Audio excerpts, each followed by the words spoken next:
All right, so how is chapter 20 going to differ from chapter 21? So this whole chapter still relies on addition of nucleophiles to carbonyls, but it's going to have some major differences compared to chapter 20.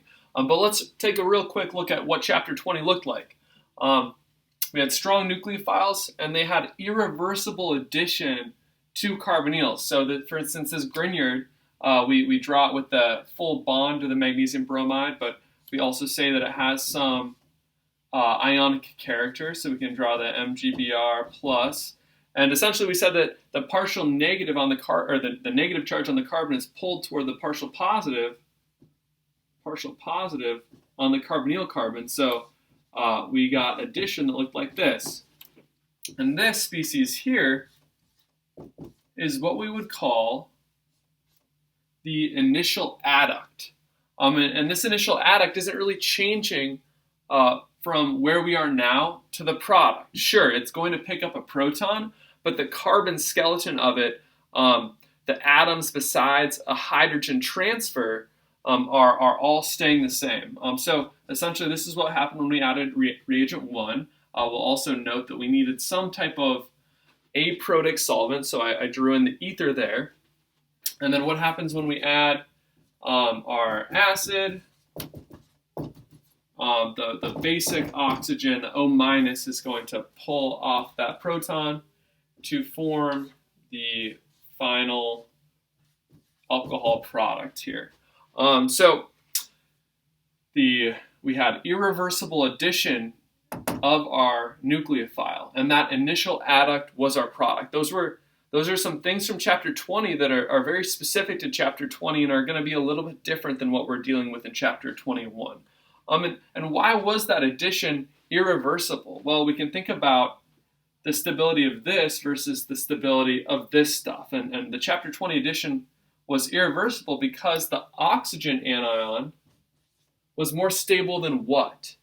It was more stable, and we'll do RO, so this is the RO species, was more stable than the carbon anion, right? Because that's essentially what we have here. We have the carbon anion versus the oxygen anion, and this is going to be a very downhill step. We're forming something that's much more stable because we're forming an anion that is the negative charge is much more stable on an oxygen versus a carbon.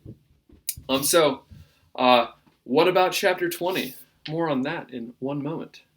All right, so how does chapter 1 differ? Well, the addition of the nucleophiles to the carbonyls is often reversible. It's often reversible. So depending on the reaction conditions, an addition might go forward, and we might change up the addition, or change up the conditions, and then we might proceed back to the starting material. So that's one thing that's very different about chapter 21. The other thing is that the initial adduct is sometimes the final product. Sometimes. And I'm not going to draw all of them out here. We have them in the course notes.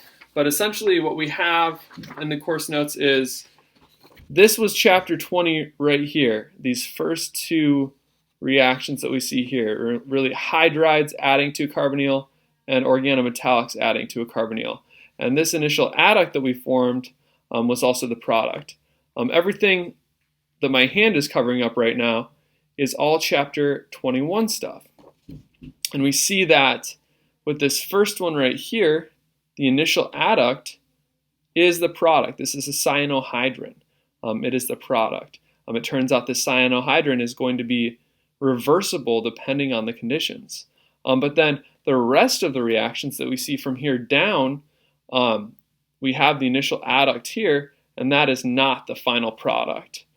So essentially, that's the major difference this chapter, is that the things that we're making may be able to be reversed depending on the reaction conditions, and also what is initially formed when the molecule adds to the carbonyl is not the final product. So we're going to talk more about that soon.